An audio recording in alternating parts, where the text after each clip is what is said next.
시간입니다. 중개사법은 보통 이제 1시 좀 넘으면 끝나요. 그럼 이제 보통 교육 시간이 민법하고 개론하고 공법이 한 4시간 정도 할 거예요, 아마. 한 2시 정도까지. 그러면 이제 그 세법하고 중개사법이 1시 정도면 끝나고, 공시법 선생님이야 뭐 몇 시 끝낼지 모르겠는데, 공시법도 한 1시 반이면 보통 끝나게 될 거예요. 그러니까 여러분들이 이제 수업 시간 끝나는 거를 잡을 때, 그걸 이제 계획해가지고선 하시면 돼요. 그래서 민법, 개론, 공법은 기본적으로 두시고, 물론 이제 그 민법 선생님 같은 경우는 뭐 진도 나갈 때 3시까지도 하는 경우도 있더라고 보니까. 그러니까 이제 진도 나갈 때는 오버돼서 하는 경우도 많아요. 그러니까 이제, 어떤 계획을 잡을 때 그렇게 해서 계획을 잡으시면 돼요. 저 같은 경우는 뭐 1시에서 1시 반, 그 사이. 그러니까 오늘 같은 경우는 1시 한 10분에서 15분이면 아마 끝날 것 같네요. 자, 그러니까 그런 부분들, 그러니까 끝날 때 되면, 그러니까 저 같은 경우도 어떤 때 이제 1시에 끝나기도 하고 1시 10분에 끝나기도 하는데, 1시에 어떤 계획을 잡지 마시고 1시 반부터 계획을 잡으세요. 수업 끝나고, 내가 뭐 수업 끝나고 나서 뭘 하겠다라고 계획을 잡을 때 그렇게 계획을 일단 잡으시고요. 자, 일단 보죠. 이제 이 중요한 부분이, 여러분 뒤에 프린트물에 그러니까 그 중개조도 연역 부분이 있고 재정 목적 있는데, 이거는 나중에 하기로 하고, 자, 용어의 정의를 잠깐 보도록 하죠. 자, 용어의 정의에서 가장 먼저 나오는 것이 중개라는 말이 있습니다. 자, 아까 간단하게 언급을 했을 거예요. 중개는 뭐였죠? 뭐 하는 걸 중개라고 그랬죠? 소개, 알선이라는 게 있죠? 예, 예. 왜? 이거 안 했어요?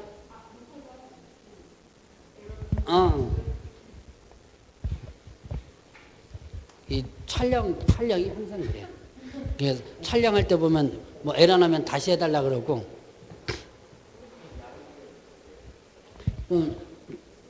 뭘 할까? 그냥 하다 보면, 여러분들이 아까 잠깐 얘기를 했듯이 공부하는 부분에서, 목표를 가져라라고 했던 부분을 보죠. 저는 15회 때 합격했었어요. 그때 이제 15회 때 합격을 했는데, 저는 제가 이제 강의를 99년도부터 강의를 했거든요. 그러니까 그 이전까지는 사실은 자격증 없이 강의를 한 거예요. 하다가 15회 때 시험을 갖다 탁 보러 갔는데, 그 전날 우리 강사분들하고요, 선생님분들하고 술을 엄청나게 마셨어요. 제가 기억하기로 필름이 끊겨가지고 왔으니까 한 2시까지 넘어서까지 술을 마시고, 아침에 일어나서 가야 되는데 이게 일어나질 못하는 거예요. 그래가지고 갈까 말까, 포기할까 말까 하다가 시험장에 딱 갔는데, 술김에 사실 봤거든요, 1차를. 근데 느낌에 조금 어렵다는 느낌이 가져요. 그러니까 거의 뭐 술이 비몽사몽 간에 아마 술을 안 취했으면 아마 떨어졌을 거예요. 아마 술김에 붙은 것 같은데.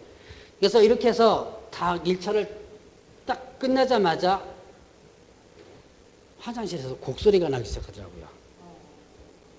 그러니까 이 여자 수강생들이 이제 1차를 딱 보면 느낌 알잖아요. 이거 완전히 떨어졌다라고 생각해가지고, 엎드려서 우는 사람도 있고, 화장실에 가서 우는 사람도 있고, 나는 그때까지만 해도, 이게 왜 시험이 어렵다는 느낌을 몰랐던 거예요. 느낌을. 그래서, 일단 이제 잠깐 쉬고서 이제 2차 들어가죠. 2차 들어갔는데, 이제 제 과목이잖아요. 제가 이제 강의를 하면서 시험을 봤으니까. 제 과목인데, 딱 보니까 이렇게 내 과목인데 되게 어렵더라고요. 내 과목인데. 그러니까 그때 정신 챙긴 거예요. 그때 딱 정신 챙기니까 제가 제 과목 쳐가지고 몇 개 틀리냐면 4개 틀렸어요. 그러니까 15회 때 보면 전혀 생뚱맞은 것들이 나오고요. 그 다음에 또 학계론 문제도 나왔어요. 제가 또 이 수에 약하거든요. 개론의 계산 문제가 또 나왔었어요. 그러니까 계산 문제를 그때 제 과목에서 3문제가 나왔는데, 아마 한 문제 맞고 2문제 틀렸을 거예요. 아마 계산 문제 2문제, 뭐 이상한 문제 1문제, 또 하나는 맞아야 되는데 틀린 게 또 있어요. 그래서 내가 담당하는 과목에서 내가 4개 틀렸으니까 사실은 엄청나게 틀린 거예요. 근데 그때 민법 선생님이나 이런 선생님들이 시험장에 들어가서 민법 80 몇 점 맞고 나왔어요. 그랬었어요, 실제로. 제가 그때 민법을 65 맞았고, 개론이 55 맞았는데요. 그러니까 거의 턱걸이였죠. 근데 그때 워낙 어렵게 나와가지고, 뭡니까, 좀 이게 받아준 게 많았었어요. 그래가지고서는 제가 좀, 이게 1차는 좀 여유있게 좀, 한 2-3개 여유있게 합격을 했는데, 뭐 때문에 2차에서 떨어질 뻔 했어요. 2차에서 공시세법 때문에. 공시세법이 거의 과락 나올 뻔 했습니다. 그래서 같은 그때 그 15회 때를 보면, 15회 때, 공부했던 예상치 있죠.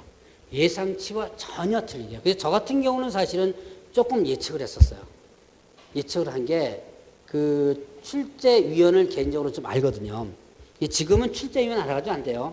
그때는 출제위원이 선정해가지고 다 했었는데, 15회 때까지는 어떻게 했냐면, 출제위원들이 지네들끼리 모여가지고 뚝딱뚝딱 출제를 하고 있었어요. 근데 지금은 조금 틀려집니다. 출제위원이 있고, 그 다음에 선정위원회 또 따로 있어요. 별도로 갈라집니다. 그러니까 15회를 기점으로 해서 완전히 갈라놨는데, 옛날에는 출제위원들이 지가 출제해가지고 자기 것들 이렇게 뚝딱거려가지고 좀 조정해가지고 해서 이게 했는데, 그 출제위원 한 사람은 제가 알고 있어가지고 시험이 이번에 좀 어렵게 나오겠다라는 느낌을 가지고 있었는데, 제가 예측한 보고보다 더 어렵게 나온 거죠. 그래서 요번 26개 시험도 보면 예측치에서 보면 상당히 떨어졌어요. 그러니까 이제 내년 시험이 문제예요. 아까 이게 저 오리엔테이션 잠깐 와가지고 하면서 제 가기 전에 누군가가 좀 물어본 것 같은데, 요번 시험 같은 경우도 어떻게 되냐면, 이제 일단은 전반적으로 시험이 좀 쉬웠어요. 떨어진 사람 입장에서는 물론 어려웠다고 하겠지만, 우리가 봤을 때는요, 전반적으로는 쉬웠었어요. 특히 중개사법 같은 경우는, 중개사법은 너무 쉬웠어요. 거의 만점짜도 아마 나왔을 거예요. 제 수강생 중에서 1개 틀렸다는 사람이 몇 명 있었고, 2개 틀렸다는 사람이 몇 명 있었으니까, 아직도 만점자는 저 못 봤어요. 만점 맞았습니다 하고 전화 온 사람은 일단 없었어요. 없었는데, 23회 때, 중개사법이 쉬웠었어요. 23회 때 만점자가 나왔었습니다. 23회 때 제가 그 학원이 이제 문을 닫았는데, 저쪽에 무실동 쪽에, 법학원, 거기서 제가 강의를 했었는데, 그때 만점자가 전화 왔더라고요. 만점자가 그때 그 학원에서 2명 나왔었어요. 중개사법. 쉬웠어요. 쉬워가지고 만점자 나온 거지. 잘해서 하는 게 아니라, 이게 워낙 쉬워가지고. 그러니까 요번에 아마 사이클을 보면, 보통 이제 23회를 기점으로 하면 22회와 21회가 있었거든요. 이게 21회, 22회가 난이도가, 특히 22회 같은 난이도가 좀 높았었어요. 그러다가 중개사법이 23회 때 난이도 툭 떨어집니다. 확 떨어졌었어요. 그래서 만점자도 많이 나오고. 자, 그런데 24회 때 갑자기 난이도가 확 올라갑니다. 24회 때 2차 과목에서 가장 어려웠던 부분이 중개사법이었어요. 24회 때 가장 어려웠어요. 그건 수강생 다 인정해요. 오히려 어떤 수강생분들은 공법에서 점수 나와가지고 중개사법을 갖다가 메꿔줬을 정도니까. 됐어요? 아직? 이게 배터리가 마이크는 잘 되는데? 이게 지금 처음으로다가 하다 보니까 이렇게 지금 되는 것 같아요. 배터리가 좀 많네. 그러니까 이렇게 24회 같은 경우는 시험 문제가 그때 완전 다들 기절했습니다, 진짜로. 중개사법을. 그러니까 저 같은 경우는 원래 쉽게 나오든 어렵게 나오든 워낙 지랄같이 좀 강의를 좀 해요. 나중에 아마 기절할 거예요, 아마. 제가 문제는 무지하게 어렵게 냅니다. 백선 문제 특강 같은 거 하면 저는 원래 백선 문제 이제 마지막 특강 같은 거 하거든요. 1번부터 100번까지를 다음 중 옳은 것으로 해서 문제가 나와요. 그러니까 쉽게 나오든 어렵게 나오든 어쨌든 거기에 맞춰서 점수가 나오게 돼 있어요. 근데 어쨌든 이때 상당히 힘들었던 순간들이 많아요, 생각보다. 그러다가 25회 때 난이도가 조금 떨어집니다. 그러다가 다시 26회 때 요번에 난이도가 확 떨어졌어요. 그냥 딱 보니까 결국은 결론이, 제가 말하는 결론이 뻔히 나오죠, 지금. 네, 그래서 지금 내년에 아마 중개사법이 좀 어렵게 나오지 않느냐.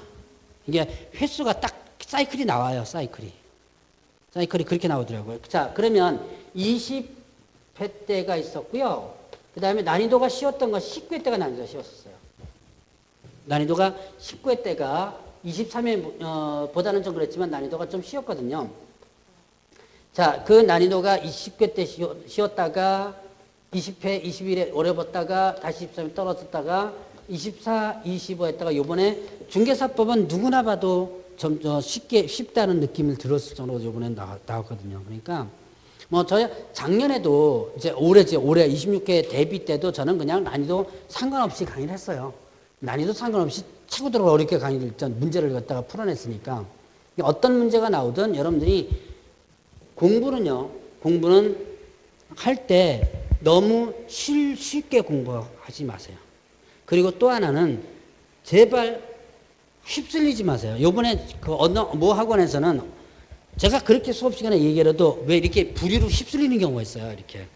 그러면 뭐에 또 되냐면 기출문제 뭐가 또 필이 꽂혀가지고 기출문제를 갖다가 거기다가만 올인을 하는 거예요. 특히 1차가 뭐 기출문제 올인하면 안 돼요. 봐줘야 돼요. 물론 기출문제 한번 봐줘야지만 됩니다. 봐줘야 되는데 기출문제 올인을 하죠. 그러면 문제가 어떻게 되느냐.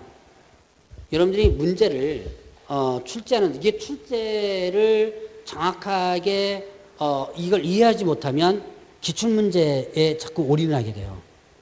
출제자가 2명입니다. 각 과목별. 그러니까 예를 들어서 이제 민법하면 민법 출제자가 출제위원이 2명이 들어가요. 그럼 2명이서 몇 문제를 출제하냐면 80문제를 출제해요. 그럼 80문제를 출제를 하면 2명이면 몇 문제가 나와요? 아니, 그러니까 한 명이서 2명인데요. 2명에서 1명이 몇 문제 출제하냐면 80문제 출제하거든요. 그러면 합치면 한 과목당 160문제가 출제되죠. 160문제를 가지고 누구한테 던져주냐면 그 이제 뭡니까? 선정 검토위원이라는 게 있어요. 그래서 3일 동안 호텔에서 합숙을 합니다. 저도 이제 나중에 강의 완전히 접으면 출제위원은 몰라도 선정 검토위원회 한번 들어갈까 지금 줄 대놓고 있습니다, 지금. 근데 그게 학원 강의 경력이 있으면 3년인가 못 들어가요. 완전 끝나고 나서부터. 이쪽 계통은 못 들어가도록 돼 있어요. 어쨌든 이 160문제를 가지고 일단 검토위원이 선정 검토위원이 검토를 합니다. 선정해가지고 몇 문제를 하면 40문제를 해요. 그런데 문제는 이 출제위원들이 80문제 출제한 것 중에서 기출문제 유형 2차적으로 빼요. 출제위원들이라고 다 신입니까? 다 기출문제 뺏기거든요. 그러니까 이 선정 검토위원들이 옆에서 닦아가지고 기출문제랑 똑같은 것들 이제 다 뺍니다. 싹 다 골라내요. 마음별로. 골라내고 그 다음부터 이제 하게 되는데 이제 물론 이제 여러분들이 이제 공부하신 분들 알겠지만 기출문제도 나와요. 나오는데 어떻게 나와요? 똑같이 안 나오죠. 약간씩 틀고 변형해서 나오지 작년 기출문제, 재작년 기출문제가 오리지널 똑같은 문제가 나오진 않는 거예요. 비슷하게 유형은 나오죠. 그래서 보통 기출문제 유형으로서 비슷하게 나오는 유형들이 보통 한 5문제 이내입니다. 나머지는 보통 거의 다 새로 만든 문제예요. 그리고 이런 출제위원들이 중개사법 중개사법이 아니라 그 공인중개사 문제가 아니라 다른 문제를 갖다가 많이 내는 경우도 있어요.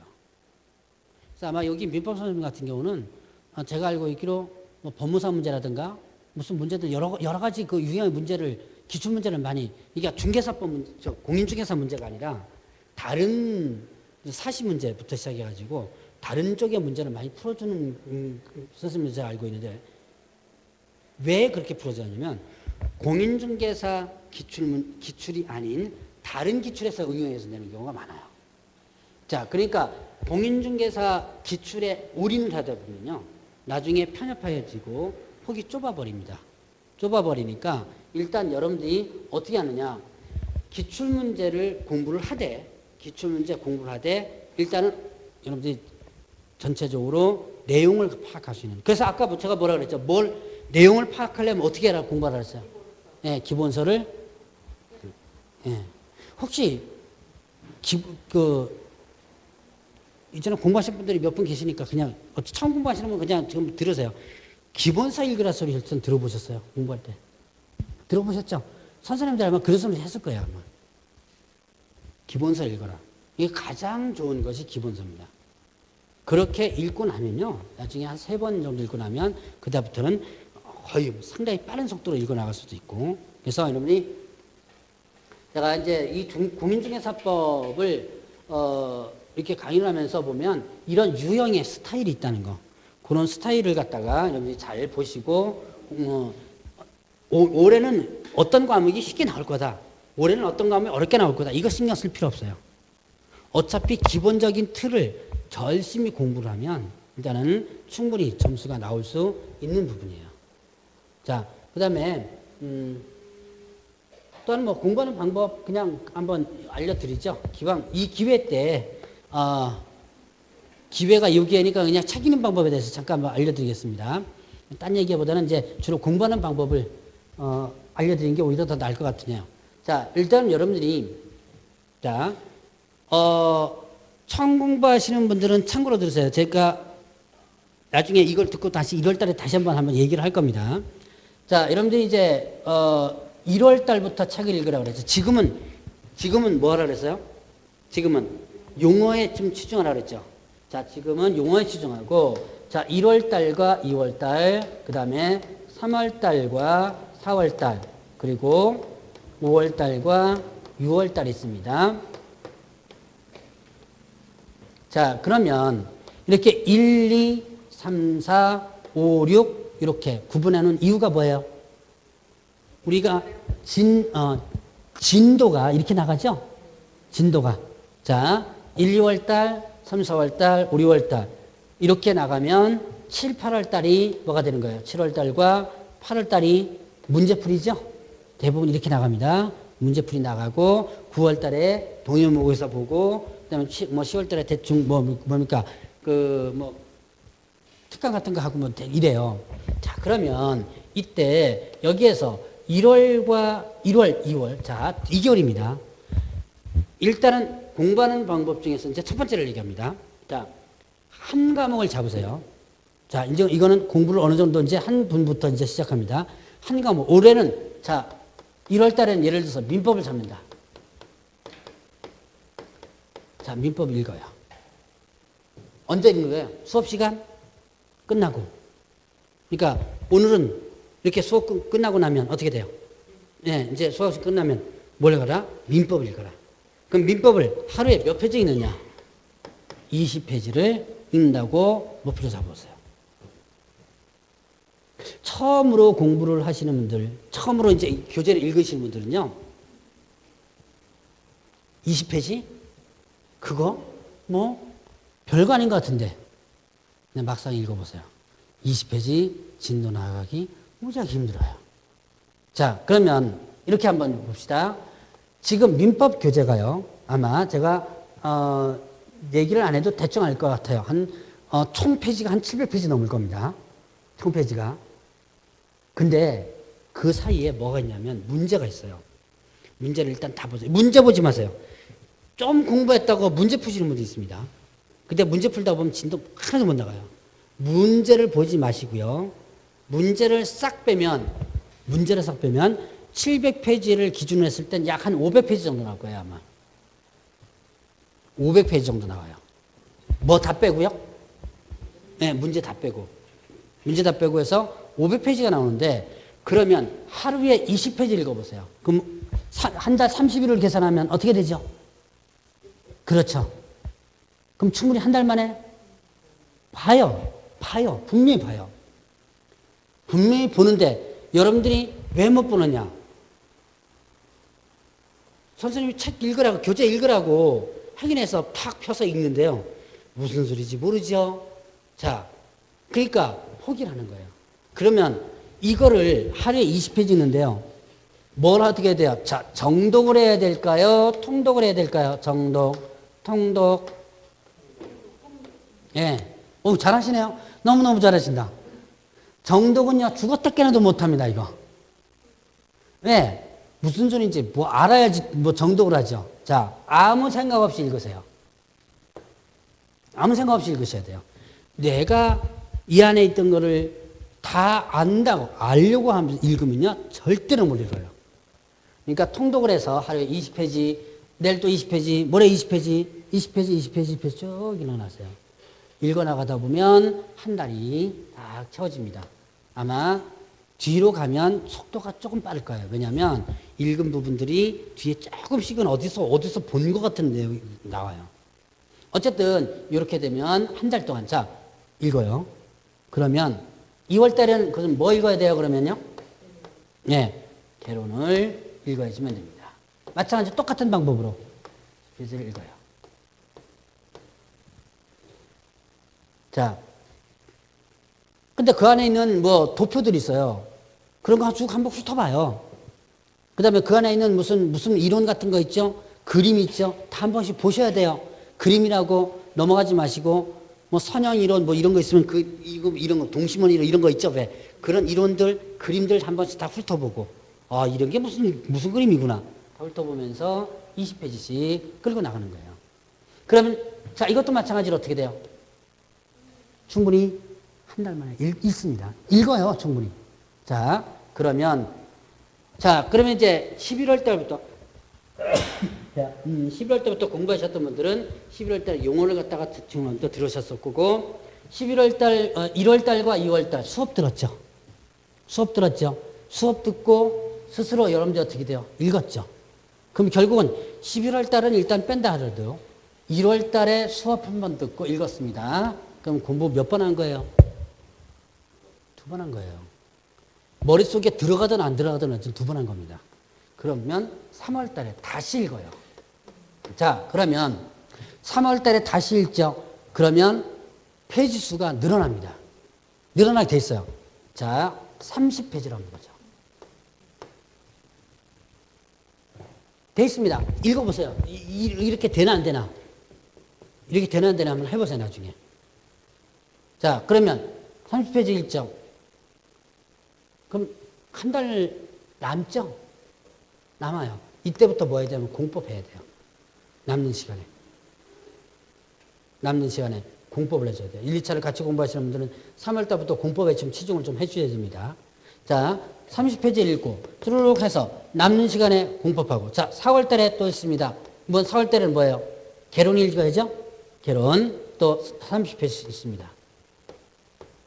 이런 식으로 읽어나가면, 자, 일단은 공부 2번 했고, 여러분들 스스로 책 2번 읽었어요. 그러면 2번 읽었으니까, 이제는 5월 달에 갑니다. 그러면, 이거 개론. 민법 개론. 남은 시간 공법하고요. 1, 2차 같이 공법 해줘야 돼요. 자, 그러면 5월 달에 보면, 여러분들 몇 페이지일 것 같아요? 예, 50페이지 읽어요. 실제로 읽어요. 그러면 50페이지씩 읽으면 일주일 좀 더 투자하면 한 과목 되죠. 그렇죠. 한 10일 정도 되면, 예, 되죠. 자, 그러면 10일 한 과목 됐으니까 또 마찬가지로 5월 달에는요, 2권을 한꺼번에 읽을 수가 있습니다. 민법 읽고, 그 다음에 10일 뒤에 또 뭐 읽고? 개론 읽고. 자, 이렇게 개론 마찬가지로 50페이지씩 읽어나가다라는 부분이에요. 그래서 이런 식으로 여러분들이 공부를 해나가시면 충분히 어떻게 해요? 충분히 공부를 할 수 있다는 얘기예요. 그래서 여러분들이 자 보세요. 이게 사실인지 아닌지 한번 해보세요. 그거는 실제로 해보신 분들만 대답이 나와요. 제가 얘기한 거 맞습니까? 나중에 이렇게 읽으신 분들이 대답이 나옵니다. 여러분이 공부할 때요. 공부할 때 또 하나 아주 나쁜 습관. 1페이지부터 100페이지까지 읽으라 그랬습니다. 100페이지 딱 넘어가니까 앞에 하나도 기억 안 나거든요. 또 도돌이 합니다. 싹 되돌아요. 읽어나갑니다. 까먹거든요. 또 읽어요. 그럼 민법 같은 경우는 요 1페이지부터 100페이지 사이에 뭐가 있죠? 예, 그렇죠. 총칙만 있죠. 그럼 총칙 문제 했다 다시 반복하고 몇 번 하다 보면 서서히 어떻게 돼요? 서서히 나오게 되는 거예요. 그러니까 여러분들 공부할 때 스트레스 받으면 안 됩니다. 스트레스 받으면 공부하기 싫어져요. 어떤 분들은 이 공부하다가 기본서를 푹 찢었어요. 어떻게 보니까 기본서 잘 찢겨져 있어. 그럼 왜 찢었냐고 하는데 열받아가 찢었다 그래요. 실제로 그런 사람 있어요. 공부하다가 열받아가 찢어버리는 사람이 있어요. 그러니까 왜 그러냐. 머릿속에 분명히 나는 뭐 했는데 입력은 시켰는데 기억이 안 나는 거예요. 기억이 안 나니까 일단은 여러분들이 어떻게 하느냐. 다음에 공부할 때 기억이 안 난다는 그 스트레스 때문에 더 공부가 안 되는 거예요. 다음에 공부할 때. 그래서 일단 무조건 여러분들 공부할 때 뭐 하라? 반복하라. 반복을 잊어버리면 또 하고 잊어버리면 또 하고 잊어버리면 또 하고 반복 외에는 학습이 없습니다. 암기하려고 하지 마세요. 이 암기는 최종적으로 나중에 몇 가지 필요한 게 있습니다. 암기하지 말라고 제 과목도 사실은 암기하지 말라 그래요. 이제 됐어요? 이제 중개사법도 다른 사람은 암기 과목이라 하는데 저는 암기 과목이 아니라 그럽니다. 암기를 위주로 공부해서는요 나중에 오래 못 가요. 그래서 암기하지 말고 뭐하라? 계속 반복하라. 그래서 이제 요까지 거의 끝날 때쯤 되니까 자 고쳐졌네. 자 그래서 이렇게 해서 일단은 여러분들이 공부를 할 때 교재를 읽어라. 그래서 만약에 이 읽는 방법을 일단은 제가 간단하게 설명드렸는데요. 나중에 좀 더 상세하게 설명을 또 드리도록 하겠습니다. 나중에 공부하는 방법이라든가 이런 것들 필요한 부분이 계시면 저한테 개인적으로 좀 찾아오셔가지고 공부하는 그 카운슬링을 조금 받으시면 저라고 이렇게 잘난 것도 아니고요. 제가 이제 강의를 갖다가 조금 많이 하다 보면 이렇게 경험이 있잖아요. 그런 경험에서 나오는 소리니까 나중에 이제 카운슬링 하면서 상담 조금 받아보시면 공부하는 것에 대한 부분이 조금 아마 좀 부담이 덜 가면서 공부하는 부분이 아마 있을 거예요, 아마. 자, 일단 봅시다. 제가 요거를 갖다가 설명드렸는데, 중계란이라는 부분이 있었어요. 자, 중계란, 이게 뭐였다? 결국은 소개하고, 그 다음에 뭐 하는 거다? 알선하는 거다라고 했었죠. 자, 요까지는 제가 얘기했었죠? 아까 얘기했을 거예요. 자, 그럼 소개 알선이다. 그럼 이 법상의 중계는 뭐냐? 자, 거기에 뭐라고 표현했어? 중계란 뭐라 그랬죠? 뭐에 대하여? 중개 대상물에 대하여. 중개 대상물에 대하여 거래 당사자 간의 매매, 그 다음에 교환, 그리고 임대차, 그 밖의 권리, 득실, 변경에 관한 행위를 뭐하는 거? 예. 알선, 저 위에도 이 알선에는 용어 있었죠? 그러니까, 여기 보면 행위를 알선하는 거다. 자, 일반적인 중개는, 국어사전적 개념으로는 뭐 하는 거다? 소개해 주는 거예요. 그래서 아까 뭐라 했어요? 남자, 여자 소개시켜주는 건 뭐예요? 중개라고 그랬죠? 남자, 여자 소개시켜주는 걸 뭐라 그러냐면, 앞으로 그런 용어 몇 번 쓸 겁니다. 혼인중개라고 그래요. 그 다음에, 어느 분이 얘기했죠? 저기 저 원주역 앞에도 있죠. 직업 소개 있죠. 그럼 직업 중개라 그럽니다.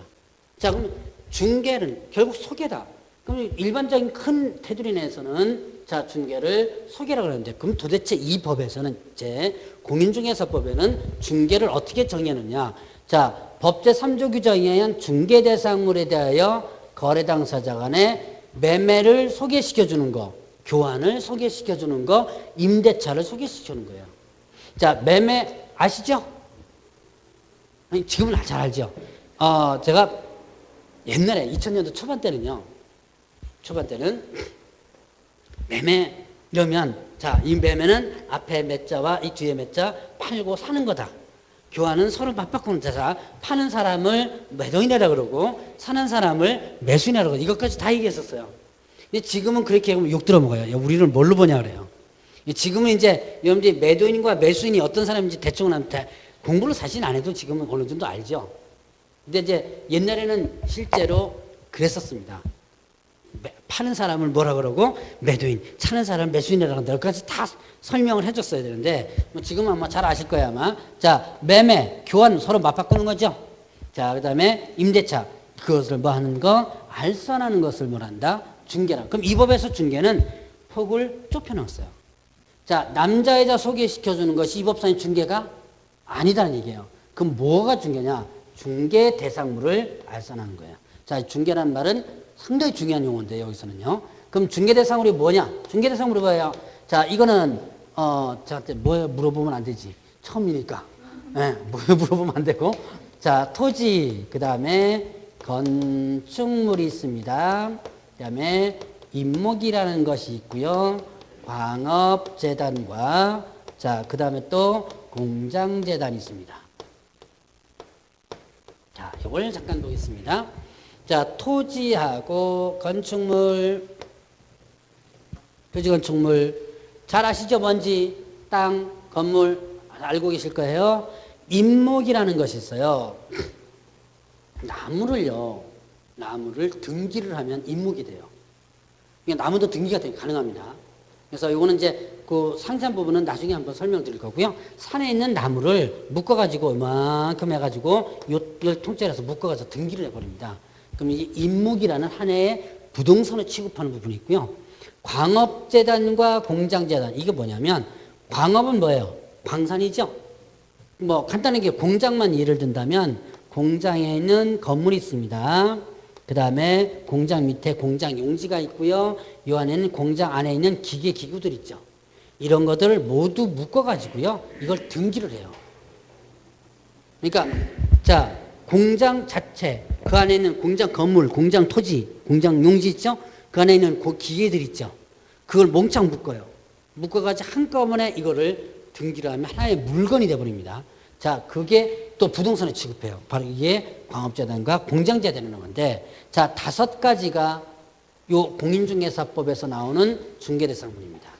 근데 이제 요거는 뒤에 것은 신경은 안 쓰고, 자, 일단은 나중에 이제 중개대상물로서 이제 공부할 때 한번 보고요. 자, 쉽게 얘기하면 토지 건물 한번 보죠.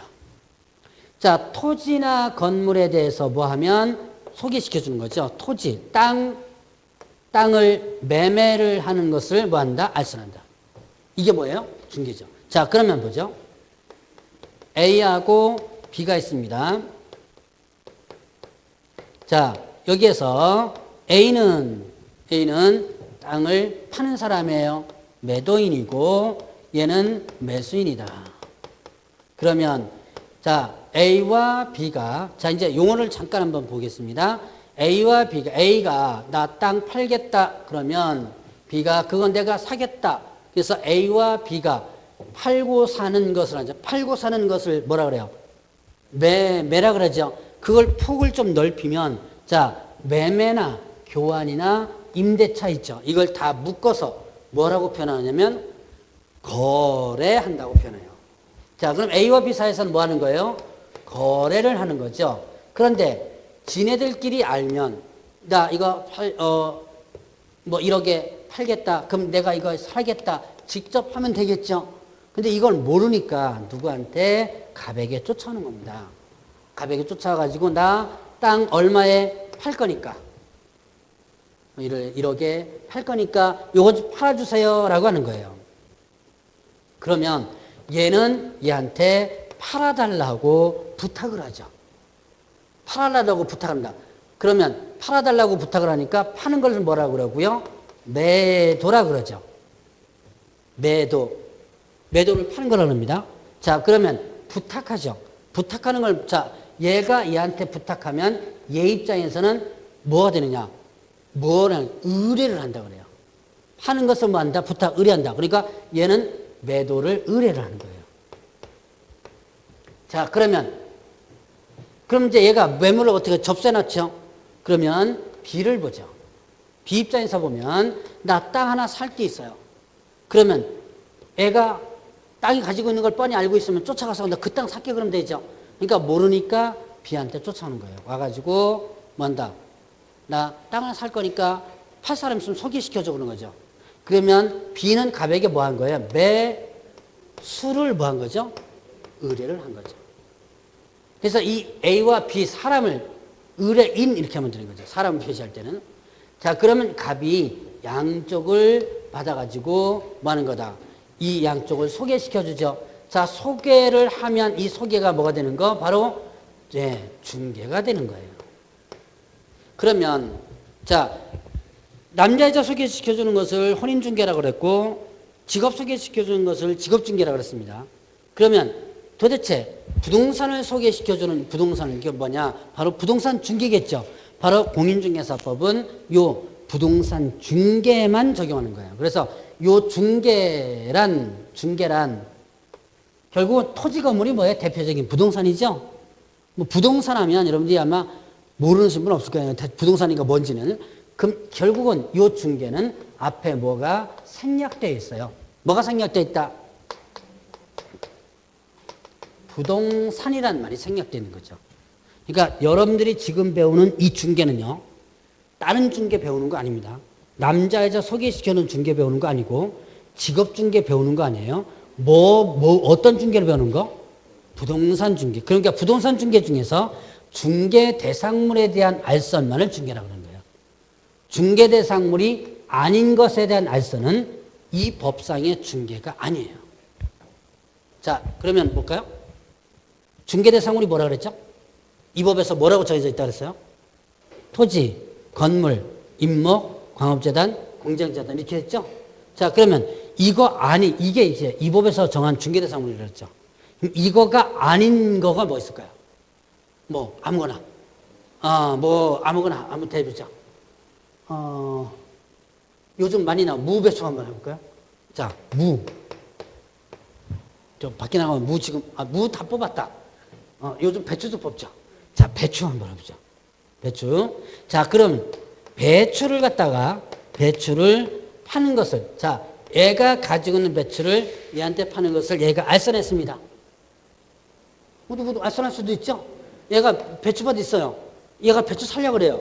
이거 알선할 수 있죠. 배추 팔고 사는 거. 이거. 자, 얘 가지고 있는 배추를 얘한테 파는 것을 얘가 중개를 해줬습니다. 자, 이 법 적용될까요, 안 될까요?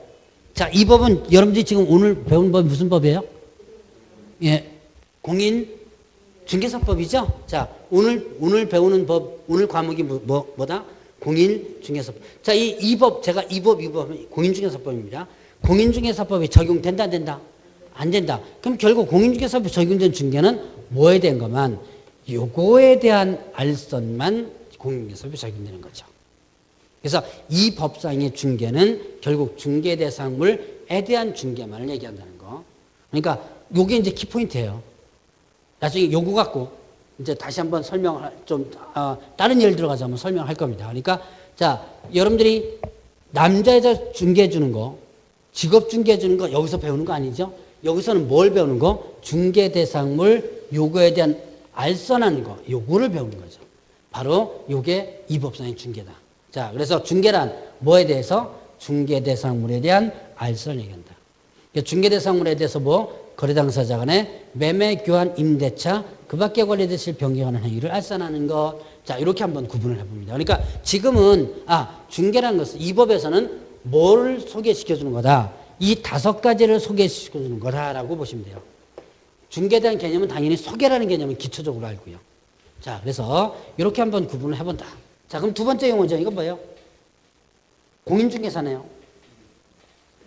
뭐라고 돼 있죠? 공인중개사라면 이 법에서 공인중개사 자격을 취득한 자. 자, 그러니까 공인중개사 자격 취득한 사람을 뭐라 그러고요? 공인중개사라 그러고요. 그럼 여러분들은 공인중개사예요? 공인중개사가 아닌 자예요? 공인중개사가 아닌 자가 되겠죠. 자, 뭐 그거는 간단하니까 한번 보고요. 자, 중개업이라는 개념을 잠깐 볼까요? 자, 중개업. 자, 중개업이란 업자가 들어갔죠. 업 하면 여러분들이 뭘 생각하면 될까요? 네, 직업을 생각해도 되지만 또 하나 간단하게 장사하는 거라고 생각하시면 돼요. 자, 제가 기초 강의 때 계속 강조하는 게 업하면 뭐를 생각하라? 장사를 생각하라. 장사하는 거. 자, 그러면 중개업이란 이때 중개는 뭘 얘기한다고 그랬어요? 이걸 얘기하는 거죠? 그거 중개업이었죠?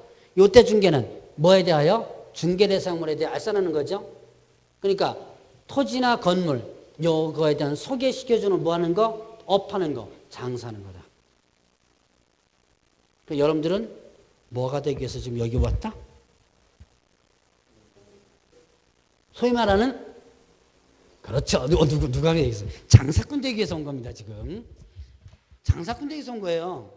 자, 그러면 뭐 하는 장사꾼? 부동산을 소개시켜주는 장사꾼 되기 위해서. 제가 아까 이 얘기했을 겁니다. 공인중개사 자격 취득했다가 만사옥해야 되는 거 아니라 그랬죠. 결국 관건은 뭐라 그랬어요?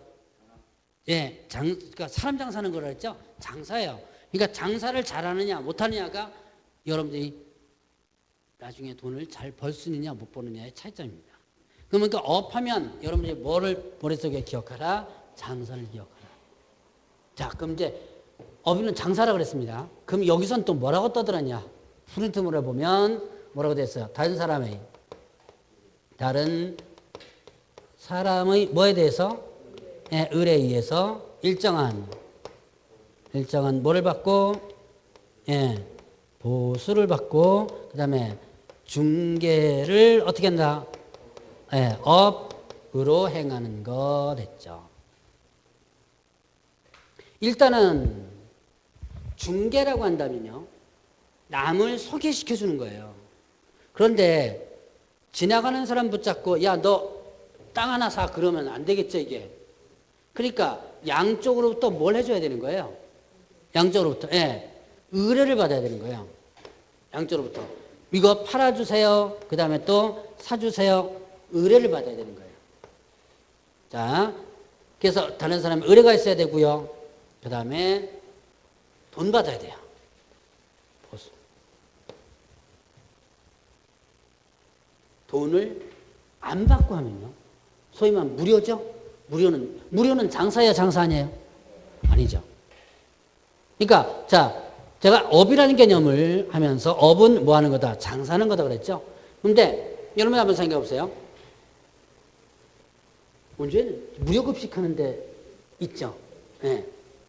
그럼 그 사람, 무료급식하는 뭐 단체 있죠? 그 사람들 세무서 쫓아가서 너네들 밥 장사했으니까 돈 내놔라. 세금 내놔라 소리 안 하죠? 왜요? 예, 그거는 무료기 때문인 거예요. 즉, 이 사람들은 사업하는 게 아니죠. 자, 바로 그런 사람들은 장사하는 게 아니기 때문에 세금 내는 게 아니죠. 자, 마찬가지예요. 이것도 일정한 보수를 받지 않는 상태라면 뭐가 아니다? 장사하는 게 아니라는 얘기죠. 자, 그러면 또 장사 여건으로서는 또 뭐 했냐? 계속해야 돼요. 자, 여기 중개를 뭐 한다? 예. 업에는요, 어떤 개념이 들어가냐면 계속적, 그 다음에 반복적이라는 개념이 들어가 있습니다. 계속적, 반복적. 자, 계속적, 계속해야 된다. 어쩌다 한 번 한 것은 장사다, 장사 아니다? 아니다. 자, 그래서 여러분들이 뭡니까? 가끔 여러분들 그거 하죠? 바잘 같은 거 하죠, 왜? 해보신 분 계시죠? 그럼 이렇게 내 거 이렇게 갖다 팝니다. 근데 세무서 쫓아가지고 당신 사업했으니까 뭐 세금 내라 소리 안 해요. 왜냐? 바자회는 계속하는 게 아니죠.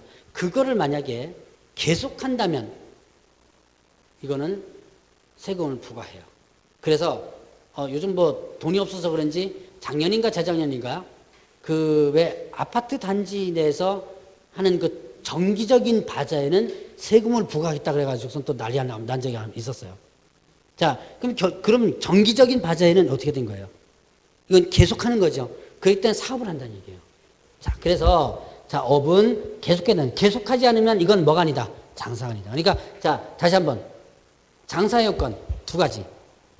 이건 업은 뭐라 그랬죠? 장사라 그랬고 장사 요건 두 가지 뭐다? 돈 받아야 된다.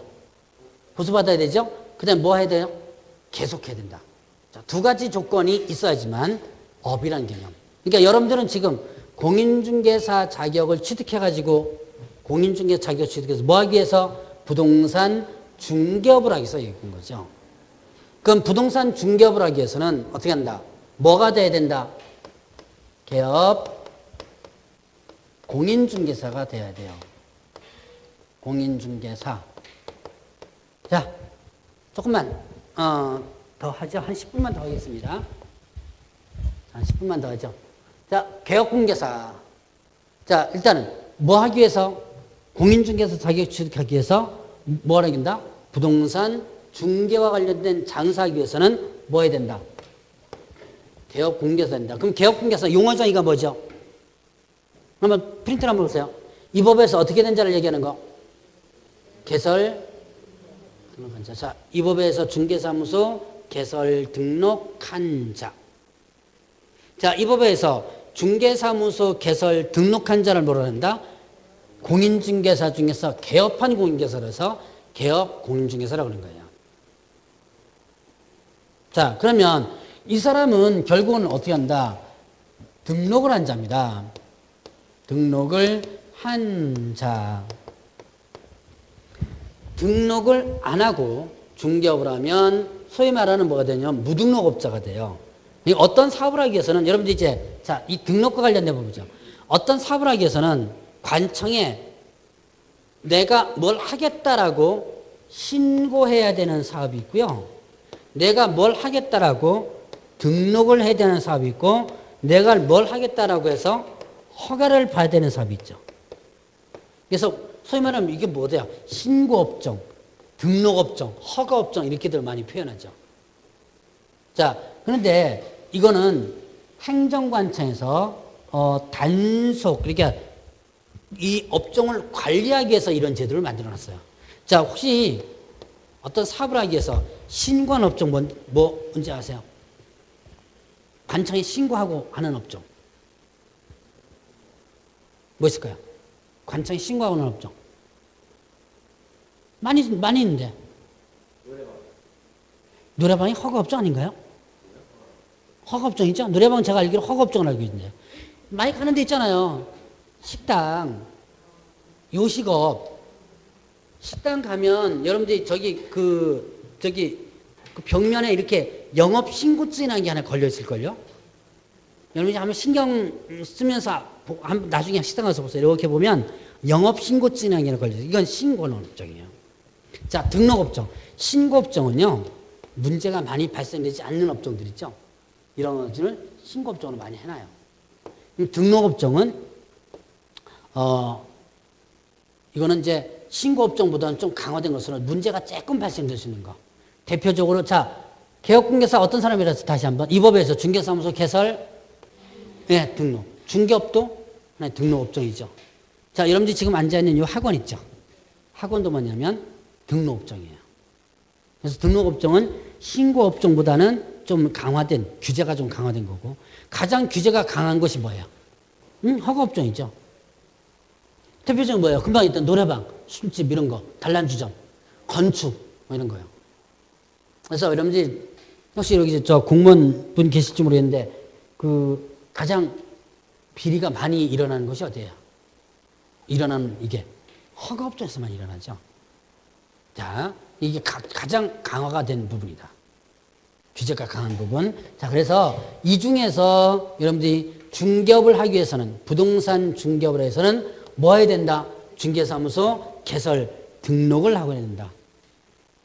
자, 등록하고 나서 중개업하면 적법한 행위고요. 등록 안 하고 중개업하면 무등록업자라서 불법 행위가 되는 거예요.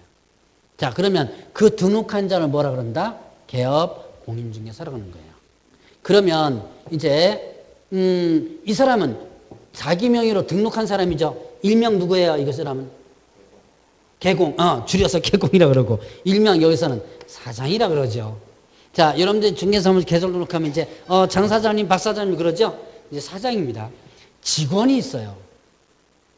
직원이 있는데 그 직원이 2명 있습니다. 그 밑에 보니까 뭐 있죠? 소속 공인 중개사와 그 다음에 또 뭐가 있었다? 중개보조원이 있었다. 자, 소속공개사는 여러분들 이제 프린트물에 용어의정 이런 보면 이렇게 돼 있죠? 개업공개사에 소속된 누구로서? 공인중개사로서 중개 업무를 수행하거나 또는 개업공개사 업무를 보조하는 자 이렇게 돼 있죠? 그럼 이 사람은 결국 누구예요? 자, 자격증 있어요, 없어요? 있죠? 공인중개사 명칭 있죠? 근데 자격증이 있으면서 내가 사장으로서 등록하면 누가 되는 거예요? 뭐가 되는 거예요? 등록하면 개업공개사죠. 근데 얘는 등록 안 하고 어떻게 된 거예요? 밑으로 취직한 사람이죠. 그래서 공인중개사 자격을 취득해가지고 그 취직한 사람을 뭐라고 그러고요? 소속 공인중개사. 근데 개업공개사 소속됐다는 게 취직한 거죠. 근데 여기에 보니까 중개 업무를 수행하거나 보조하는 자 이렇게 돼 있어요. 수행하거나 보조하는 자. 그러면 수행한다는 건 뭐죠? 수행한다는 것은 직접 업무를 할 수 있다. 그래서 여러분이 공인중개사 자격 취득해서 자격증을 가지고 소속 공인중개사 되면 계약서를 직접 작성할 수 있고요. 그 다음에 또 확인설명서 이런 것을 직접 작성할 수가 있어요. 그러니까 얘는 업무를 직접적으로 할 수도 있고 밑에 취직했으니까 시키는 일을 해야죠. 보조도 할 수 있는 거. 그러면 중개보조는 용어정의가 어떻게 됐죠? 용어정의. 여러분들이 크게 어려운 부분은 없어요. 공인중개사가 아닌 자로서. 공인중개사가 아닌 자 그러면 무슨 뜻이에요 이게? 그렇죠. 자격증이 없다는 얘기죠. 공인중개사가 아닌 자로서 개업공개사에 소속되어 중개대상 업무에 대한 현장 안내, 일반 사무 등 단순한 업무를 뭐하는 자? 보조하는 자를 했죠. 그러니까 얘는 자격증, 중개보조는 자격증 있는 사람 없는 사람? 없는 사람이죠. 자격증 없이 취직해가지고 단순하게 업무를 보조하는 사람을 중개보조원이라고 한다. 자, 그래서 이렇게 소속공개사와 중개보조원 둘 다 직원이라고 생각하시면 돼요. 직원인데 그 직원 중에서 소속공개사는 뭐고? 자격증 취득한 소속공개사고 중개보조는 자격증 없이 취득한 사람. 이렇게 되죠. 자, 이렇게 일단 용어정의를 간단하게만 보고요. 지금 머릿속에 다 집어넣으려고 하지 마세요. 그냥 들으면서 보시는 게 좋습니다. 뒤에 한번 보세요. 자, 그럼 문제는 이제 어떻게 나오느냐. 뒤에 보면 지문 연습하는 거 있죠? 한번 볼까요? 자, 이것만 보고 이제 가겠습니다. 자격 취소된 자는 몇 년간 시험을 있을 수 없다 그랬어요? 3년이죠? 예. 그 다음 부정예자는요? 예. 3년은 바뀌었네요. 자, 3번은 좀 어려워요. 공인중개사가 되고자 하는 자는 국토교통부 장관의 시행하는 시험에 합격한 자. 이거 맞아요? 틀려요? 자, 지금 프린트물을 잘 보세요. 다시 1페이지, 그 뒤 1페이지에서 보세요. 1페이지. 거기 보면, 그 1페이지 있죠? 1페이지. 공인중개사가 되고자 하는, 이제 원칙적 시험 시행관과 예외적 시험 시행이 이렇게 나오죠? 그럼 원래는 공인중개사가 되고자 하는 자는 누가 시행하는 시험? 그렇죠. 시도지사가 시행하는 시험. 이렇게 해주면 이게 맞는 거죠. 자, 3번. 제가 이거 한번 얘기했던 것 같은데, 시험은 매년, 그렇죠. 1회 이상. 매년 시행한다. 그러면 틀린 거죠. 자, 수업 시간은 보지 마세요. 수업 시간은 보고, 그 다음에 오늘은요, 그렇지만, 나중에는 이 수업 시간 딱 끝나면 나중에 뭐 잡아야 돼요? 1차 잡아야 돼요. 자, 그 다음에 5번에, 자, 중개란. 법 3조 규정에 의한 중개대상에 대하여 거래 당사자 간의 매매기원 임대차 그 밖에 관련돼서 변경하는 행위를 하는 것을 말한다. 이거 어려운 문장입니다. OX? 왜요? 예. 자, 중개는요, 다시 한번 합니다. 중개는 이 사람이 A와 B를 뭐 하는 거예요? 소개시켜 주는 거죠. 갑이 A의 물건을 사거나 매매하는 것이 아니죠. 팔거나 이렇게 알선하는 것이지. 자, 문구 다시 보세요. 다시 한번. 뭐가 빠진 것 같다? 알선이 빠진 것 같죠. 알선하는 것. 자, 지금 여기 지문 연습에 목숨 걸지 마시기 바랍니다. 그냥 듣고 넘어가세요. 여기 목숨 걸면 안 돼요. 자, 그 다음에 뒤에 보면 6번에 공인중개사람 위법에 의한 공개사의 응시한 자를 말한다. 자, 자격을 취득한 자 이렇게 된 거죠. 자격을 취득한 자. 그다음에 중개업이란 다른 사람의 의뢰에 의하여 일정한 보수를 받고 중개를 하는 것을 말한다. 이것도 이제 나중에 까다로운 문구 중에 하나인데요. 뭐가 하나 빠진 것 같아요? 업. 그래서 자, 중개는 뭐예요? 다른 사람의 의뢰에 의하여 일정한 뭘 받고 보수 받고 중개를 어떻게 한다? 업 이렇게 된 거죠. 업. 자, 그 다음에 개업공개사란 이 법에서 공개사 자격을 취득한 자를 말한다. 개업공개사 누구였죠? 개업공인중개사란 이 법에서 뭐 한 자? 예, 여기 이렇게 보니까 등록한 자리죠. 자, 그 다음에 소속공개사람은 개업공개 소속된 자로서 중개물을 수행하거나 개업공개사의 중개물을 보조하는 자를 말한다. 뭔가 하나 빠진 듯한 느낌. 자, 소속공개사람은 개업공개 소속된 공인중개사로서 이렇게 되는 거예요. 눈에 안 보이죠? 네. 이거를 지겹게 나중에 이제 눈에 보일 때까지 연습할 겁니다. 이런 것들을. 자, 그 다음에 또 중개보전이라면 공인중개사 인자로서 개업소득자 중개단서나 현장 안내 일반 사무 등 단순한 업무를 보조하는 자를 말한다. 그렇죠. 공인중개사가 아닌 자로서. 자, 중개보조는 공인중개사가 아니라 그랬죠? 첫 번째 줄, 거기에 보면 공인중개사가 아닌 자로서 그렇게 되시면 되죠. 그렇죠. 이게 지금 그나마 제가 쉽게 문장을 좀 내는 거예요. 이걸 나중에는요, 지금 저는 쉽다 그러면 여러분들 좀 어렵지 모르겠지만, 한 글자 딱 하나 빼놓고 틀렸다고 나중에 나옵니다. 이제 그런 연습을, 자, 지금은 지문 연습한 것에 목숨 걸지 말라 그랬죠? 지금은 이해하고 문구를 갖다가 정리하고 하는 용어를 갖다가 이해하는 것이 중요하고요. 자, 오늘은 어쨌든 첫 번째